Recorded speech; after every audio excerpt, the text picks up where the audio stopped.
अरशद मदनी के बयान पर विवाद बढ़ गया। जमीयत उलेमाए हिंद के 34वें अधिवेशन में मदनी ने कहा था कि ओम और अल्लाह एक ही हैं। मदनी आरएसएस प्रमुख के उस बयान का जवाब दे रहे थे जिसमें मोहन भागवत ने कहा था हिंदुओं मुसलमानों के पूर्वज एक जैसे हैं, लेकिन मदनी के बयान पर धर्मगुरुओं ने कड़ा विरोध व्यक्त किया है। क्या अल्लाह ने, ओम ने इसी धरती के ऊपर मनु को उतारा है? क्या हमारे मजहबी मामला में दखल क्यों नहीं हो? हम कहते हैं तुम जाहिल हो। ये मौलाना अरशद मदनी है, भारतीय मुस्लिम विद्वान और दारुल उलूम देवबंद के प्रिंसिपल। दिल्ली के रामलीला मैदान में जमीयत उलेमाए हिंद का 2 दिनों का 34वां अधिवेशन चल रहा था। कोशिश थी सभी धर्मों को जोड़ने की, लेकिन अधिवेशन के दूसरे और आखिरी दिन अरशद मदनी ने जो बयान दिया उसका विरोध मंच पर बैठे जैन मुनि ने ही कर दिया। वो ओम को पूछते थे। मैंने कहा ओम कौन है? बहुत से लोगों ने कहा कि वो एक हवा है जिसका कोई रूप नहीं है, कोई रंग नहीं है, वो दुनिया में हर जगह है, हवा हर जगह है। बाबा इन्हीं को तो हम अल्लाह कहते हैं, इन्हीं को तो तुम ईश्वर कहते हो, इसी को तो हम अल्लाह कहते हैं। इसका मतलब ये है कि मनु एक अल्लाह, मनु यानी आदम, एक ओम यानी एक अल्लाह को पूछते हैं। किंतु याद रखिए उससे पहले तीर्थंकर भगवान ऋषभ थे, जिनके पुत्र भरत और बाहुबली के आधार पर इस भारत देश का नाम पड़ा है। आप ऐसे नहीं मिटा सकते। आपने जो बात कही है मैं सहमत नहीं हूँ और मेरे सारे धर्म के संत कोई इससे सहमत नहीं है। हिंदू और जैन धर्म गुरु मंच को छोड़कर चले गए। वहीं अब हिंदू धर्म के साधु संतों और गुरुओं ने अरशद मदनी के बयान पर अपना विरोध दर्ज कराया है। सनातन से इस्लाम की तुलना करना अपने आप में सैद्धांतिक रूप से गलत है, क्योंकि आपका तो इतिहास ही भी 1400 साल पुराना है। सर्वधर्म सम्मेलन में इस तरह की मदनी जी को भाषा बोलने का प्रयोग, इस तरह के शब्दों का प्रयोग करने का कोई औचित्य नहीं है। उससे समाज जुड़ता नहीं है बल्कि टूटता है। दरअसल जमीयत उलेमाए हिंद 2 समूहों में बटी है।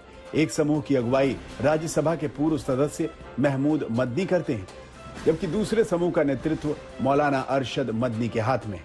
अरशद मदनी महमूद मदनी के चाचा हैं। 2006 में महमूद के पिता और जमीयत प्रमुख असद अहमद मदनी की मृत्यु के बाद संगठन के नेतृत्व पर चाचा भतीजे में जंग हुई और संगठन 2 हिस्सों में बढ़ गया। 34वें अधिवेशन में सबको साथ लाकर महमूद मदनी ने सद्भाव का माहौल बनाना चाहा, लेकिन अरशद मदनी के बयान ने काफी हद तक उस पर पानी फेर दिया है। आशुतोष मिश्रा, दिल्ली, आज तक।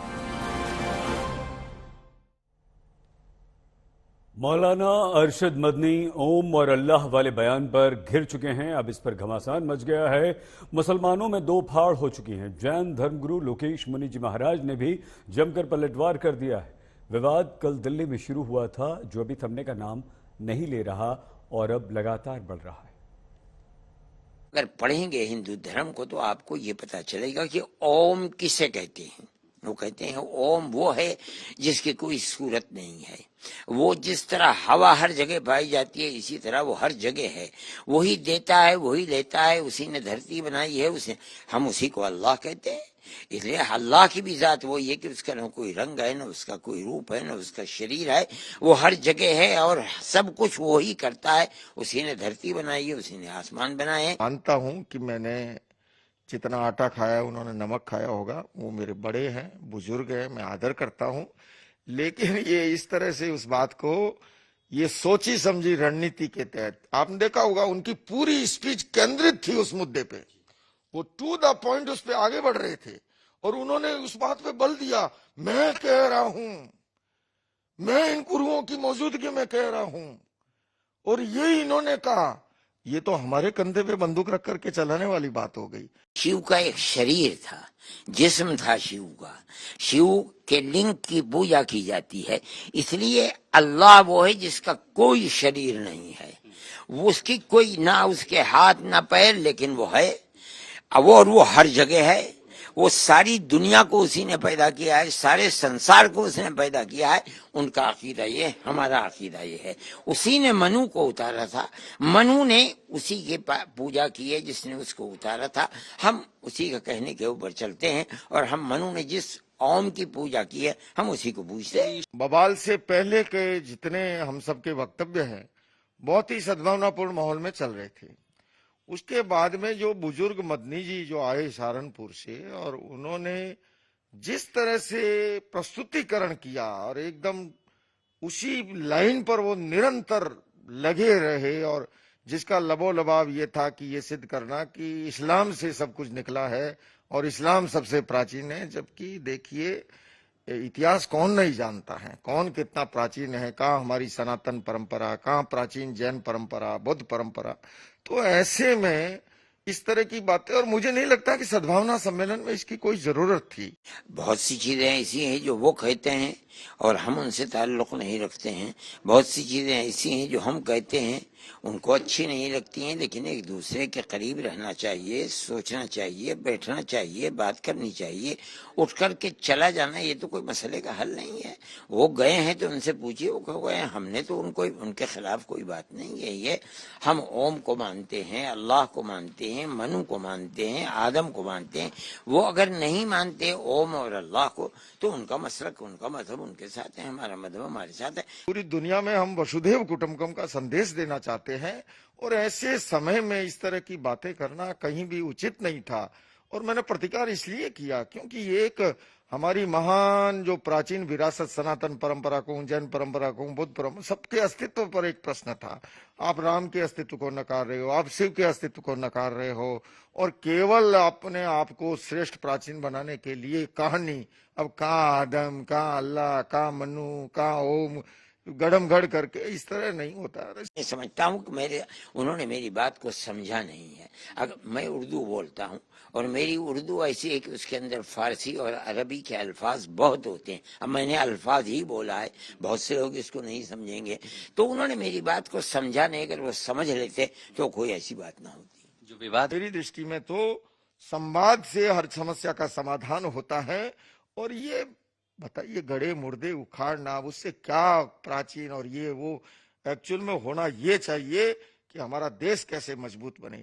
जब हम आजादी का अमृत महोत्सव मना रहे हैं, G20 की अध्यक्षता कर रहे हैं, वसुधैव कुटुंबकम का संदेश देना है हमने पूरी दुनिया को, ऐसे माहौल में होना ये चाहिए कि हम मिलजुल के काम कैसे करें। ये राजनीतिक दल जिनको कोसते हैं 15-20 दल मिलकर के NDA UPA बना के 5-15 साल साथ में सरकार चला लेते हैं, हम धर्मगुरु मिलकर काम क्यों नहीं कर सकते। अरशद मदनी ने जिस समय बयान दिया, जैन मुनि ने उसी समय विरोध दर्ज करवा दिया। बाद में विवाद धीरे धीरे बढ़ता गया, राजनीतिक गलियारे तक पहुंचा। बीजेपी से लेकर समाजवादी पार्टी तक ने अरशद मदनी के बयान को बेतुका बताया।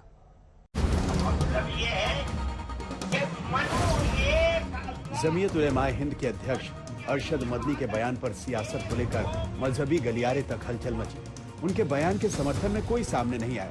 हाँ, विरोध करने वालों की लिस्ट लंबी होती जा रही है। इससे मतलब इख्तलाफ पैदा होगा ना, इससे आपस में डिस्प्यूट पैदा होगा, इख्तलाफ पैदा होगा, आपस में बजाय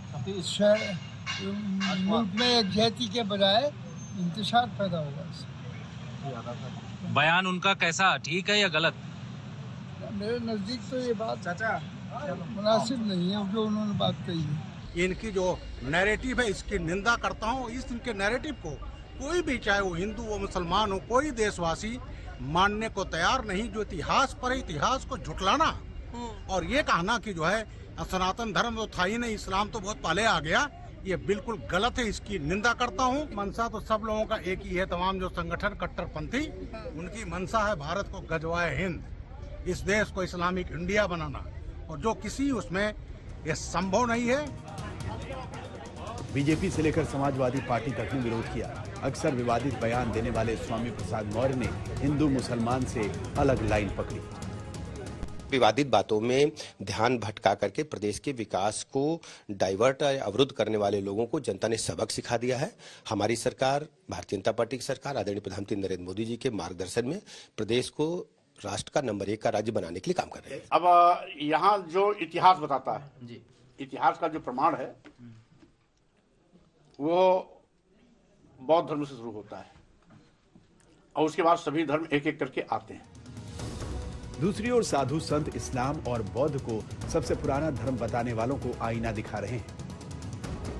मदनी साहब इस्लाम को दुनिया का सबसे प्राचीन धर्म बताएंगे, तो कोई बौद्धिज्म को जब भगवान बुद्ध ने स्वयं पाली भाषा में कहा कि ये सो धम्म संतनों, अर्थात मैं कोई संप्रदाय नहीं चला रहा, ये पार्ट ऑफ सनातन धर्म ही है, ये बुद्ध ने कहा, तो स्वामी प्रसाद मौर्य अथवा मौलाना मदनी के बयानों से लगता है कि सच में देश ने इतिहास ठीक से नहीं पढ़ा, अब इतिहास पुनर्लेखन की आवश्यकता है। मौलाना मदनी का भाव भाषा ठीक नहीं है और सनातन परंपरा आज से नहीं अनाज से चली आ रही है, लेकिन मौलाना मदनी अपनी रोजी रोटी चलाने के लिए अनर्गल वार्तालाप करते हैं और यह वार्तालाप इनको बंद करना पड़ेगा। सनातन आज नहीं अनाज की है और यह संस्कृति अखंड था, अखंड है और अखंड रहेगा। मौलाना मदनी को भी पुनः घर वापसी करनी पड़ेगी, सनातन में आना पड़ेगा। अरशद मदनी संघ प्रमुख मोहन भागवत के बयान का जवाब दे रहे थे, लेकिन उन्हें शायद इस बात का अंदाजा नहीं रहा होगा कि विवाद इस कदर बढ़ेगा। आशुतोष मिश्रा के साथ आज तक ब्यूरो। स्वामी प्रसाद मौर्य ने एक बार फिर से विवादित बयान दे दिया। समाजवादी पार्टी ने और उनके नेता ने एक बार फिर से विवाद को खड़ा कर दिया। स्वामी प्रसाद मौर्य ने संतों की तुलना आतंकवादियों से कर दी। रामचरितमानस पर विवादित बयान से उनका पीछा नहीं छूटा कि एक बार फिर से स्वामी प्रसाद विवाद में आ गए।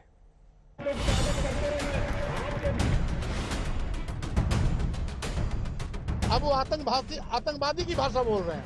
कोई कहता सिर काटें, कोई कहता जीभ काटें, कोई कहता हाथ काटें, कोई कहता नाक और कान काटेंगे। लगता है ये कसाई हो गए हैं। ये वही स्वामी प्रसाद मौर्य हैं जो 2022 की शुरुआत तक बीजेपी के सदस्य थे, योगी सरकार में मंत्री थे, लेकिन बेटे को टिकट नहीं मिला तो जनवरी 2022 में अखिलेश यादव का दामन थाम लिया। हालांकि अखिलेश ने भी उनकी पडरौना सीट से उन्हें टिकट नहीं दिया और फाजिल नगर से चुनाव लड़े तो हार मिली और पहले रामचरितमानस की पंक्तियों को लेकर विवाद में कूदे, वहीं अब साधु संतों को लेकर विवादित बयान से तूफान खड़ा कर दिया है। सोनभद्र में स्वामी प्रसाद मौर्य का ये बयान और उस पर बीजेपी का जवाब देख लीजिए। हमने तो कहा, मैं अभी भी पढ़ता था, सुनता था कि लोग ऋषि मुनि साधु सन्यासी पहले तो गुस्सा होते नहीं और कभी उनको गुस्सा हुआ तो श्राप देते थे, बैठे बैठे जल के भस्म हो जाते थे। लेकिन आजकल के बाबाओं के पास, आजकल के साधु सन्यासियों संतों के पास अपने जप और तप पे भरोसा नहीं है, उनको विश्वास नहीं रह गया, उनको अपने आराधना पर विश्वास नहीं है, इसीलिए श्राप देने की हैसियत में नहीं है और इसीलिए अब वो आतंकवादी की भाषा बोल रहे हैं। कोई कहता सिर काटें, कोई कहता जीभ काटें, कोई कहता हाथ काटें, कोई कहता नाक और कान काटेंगे। लगता है ये कसाई हो गए हैं। ये धर्मावलंबी नहीं बल्कि ये आतंकवादी हो गए, ये कसाई बन गए हैं। कुछ लोगों की बुद्धि हर ली गई है और ये लोग इस तरीके की बकवास कर रहे हैं। ये बाबर की संतान है, इन लोगों को किसी से कोई मतलब नहीं, ये राजनीति की रोटियां सेकने का काम कर रहे हैं। इनको जब रखा कि नीचे जमीन खिसक गई राजनीति की, तब ये इस तरीके से ओछी बकवास कर रहे हैं और इनको आगे आने वाले समय में जनता करारा जवाब देगी, तब इनको समझ में आएगी क्या होगा। अपने बयानों से विरोध का बवंडर खड़ा कर चुके स्वामी प्रसाद मौर्य उसमें लगातार घिरते जा रहे हैं। वाराणसी की गलियों से गुजरते उनके काफिले को कुछ युवकों ने घेर कर नारों के बीच उन पर स्याही फेंकने की कोशिश की। उन्हें काले झंडे भी दिखाए जा रहे थे। स्याही पोतने की कोशिश करने वाले शख्स की नाराजगी रामचरितमानस को लेकर मौर्य के बयान से है। रामचरितमानस के ऊपर जो टिप्पणी लगातार कर रहे हैं अपनी राजनीति को चमकाने के लिए और अपने दल की राजनीति को चमकाने के लिए, उससे आक्रोशित होकर के हम लोगों ने आज उनके ऊपर काली स्याही फेंका, काली स्याही फेंक करके विरोध जताया और स्वामी प्रसाद मौर्य पूरी तरीके से खौफजदा दिखे। उनके चेहरे पर वो डर दिखा जो सनातन का विरोध करने वाले के चेहरे पर दिखना चाहिए। अगर वो अपने इस करतूत से बाहर नहीं आएंगे तो और हम लोग मजबूती तरीके से नौजवानों के साथ में फिर से विरोध करेंगे। स्वामी प्रसाद मौर्य के खिलाफ भले ही विरोध हो रहा हो, मगर स्वामी प्रसाद मौर्य अपने बयान पर कायम है। ये विवादित जो अंश के लिए हमने इंगित किया है, आज भी मैं उस पर टिका हूँ। संशोधित किया जाए या प्रतिबंधित किया जाए और राष्ट्रपति जी को और प्रधानमंत्री को उस विषय में प्रतिवेदन भी दे चुका है। स्वामी प्रसाद मौर्य बीजेपी के हिंदुत्व को हराने के लिए समाजवाद के साथ साथ अंबेडकरवाद की राजनीति को शिखर पर ले जाना चाहते हैं। दूसरी तरफ अखिलेश यादव सॉफ्ट हिंदुत्व की राह पर चल रहे हैं। उन्होंने वाराणसी के संकट मोचन मंदिर में दर्शन किए और अगले दिन काशी विश्वनाथ का पूजन किया। साधु संतों को कोसने के साथ ही मंदिर के दर्शन की ये कवायद समाजवादी पार्टी में भ्रम की स्थिति दिखा रही है। सोनभद्र से विद्युत शेखर मिश्रा और वाराणसी से रोशन जायसवाल के साथ आज तक ब्यूरो। और अब खबर सुप्रीम कोर्ट के रिटायर्ड जज अब्दुल नजीर की, जिन्हें आंध्र प्रदेश का राज्यपाल बनाए जाने पर कांग्रेस ने आपत्ति व्यक्त की है। कांग्रेस ने इसे गलत बताया है। कांग्रेस क्यों विरोध कर रही है, आपत्ति क्या है, सुनिए। आज भी कई दो लोगों की लड़ाई होती है तो कहते हैं कि मैं तुझे कोर्ट में देख लूंगा, क्योंकि हर व्यक्ति का हमारी न्यायिक व्यवस्था में पूरा विश्वास है। क्या वो विश्वास नहीं डगमगाता इस तरह की चीजों से? क्या इस तरह के जजमेंट के तुरंत बाद आप रिटायर हुए और रिटायरमेंट के तुरंत 10 दिन के अंदर आप एक राज्य के राज्यपाल बन गए? क्या इन चीजों से, मैं उन न्यायाधीशों से पूछता हूं जो ये इस तरह की चीजें एक्सेप्ट कर रहे हैं, क्या वो अपना कांच में अपना चेहरा देख पाते हैं कि उन्होंने 4-10 दिन पहले तो जजमेंट दिया और आज राज्यपाल पद की शपथ ले रहे? क्या वो अपने आप को चेहरा देख के अपने बाल बना पाते हैं? ये जुडिशरी के अपने हित में है, क्योंकि अटकल पचू बातें कही जाती हैं और ऐसी बातों को से छुटकारा पाने के लिए एक कानून ही बना देना चाहिए कि पोस्ट रिटायरमेंट जॉब पहले 2 साल में नहीं मिल सकती। प्रधानमंत्री नरेंद्र मोदी ने आज एशिया के सबसे बड़े एरो शो का उद्घाटन किया। यह बेंगलुरु में 17 फरवरी तक चलेगा। 98 देशों की 809 कंपनियां इसमें हिस्सा ले रही हैं। 35,000 वर्ग किलोमीटर के इलाके में से एरो शो के दौरान भारत के फाइटर्स से लेकर हेलीकॉप्टर्स ने शानदार करतब दिखाए।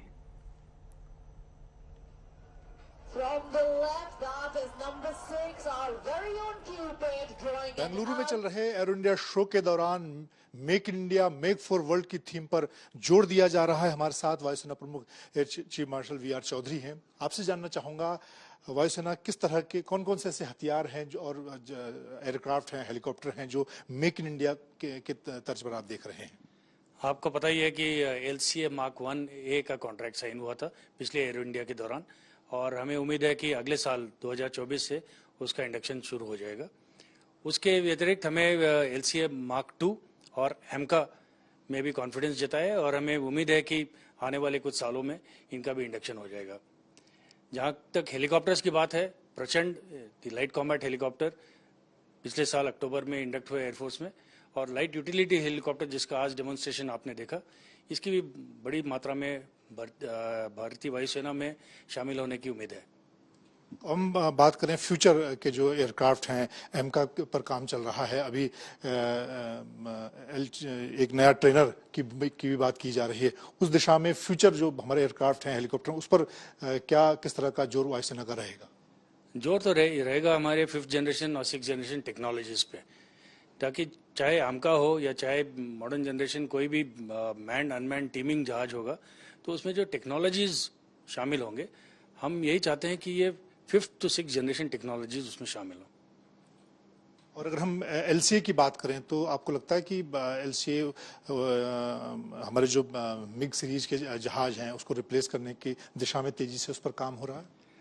बिल्कुल हो रहा है। जैसे ही ये 83 LCA Mark 1A का कॉन्ट्रैक्ट जो फुलफिलमेंट शुरू होगा अगले साल से, तब हमें उम्मीद है कि आने वाले सालों में 3 या 4 स्क्वाड्रन्स LCA के आएंगे और उसी दौरान MiG-21 फेज आउट हो जाएंगे, तो 1-to-1 रिप्लेसमेंट हो जाएगा। और हम बात करें और जो नीज टेक्नोलॉजी हैं, UAVs की बात करें, उस दिशा में कौन से ऐसे फ्यूचर वेपन हैं जिन पर जो आप मेक इन इंडिया या फिर बाहर से टेक्नोलॉजी लाकर यहाँ पर मेक इन इंडिया के जरिए बनाना चाहते हैं वायुसेना के लिए? आपने ये टर्म सुना होगा, मैन्ड अनमैन्ड टीमिंग, तो उस पर हमारा काफ़ी जोर है। इसका मतलब यह है कि एक मैन्ड एयरक्राफ्ट के साथ 2 या 4 या ज़्यादा संख्या में अनमैन्ड एयरक्राफ्ट UAVs उसके साथ जाएंगे मिशन में। तो मैन्ड अनमैन्ड टीमिंग की टेक्नोलॉजी पे हमारा काफ़ी जोर है अभी। यहाँ पर आपको जो हमारे मेक इन इंडिया में बनाने वाले जो लोग हैं, किस तरह का रिस्पांस आप देख रहे हैं टेक्नोलॉजी में, बाकी चीज़ों में?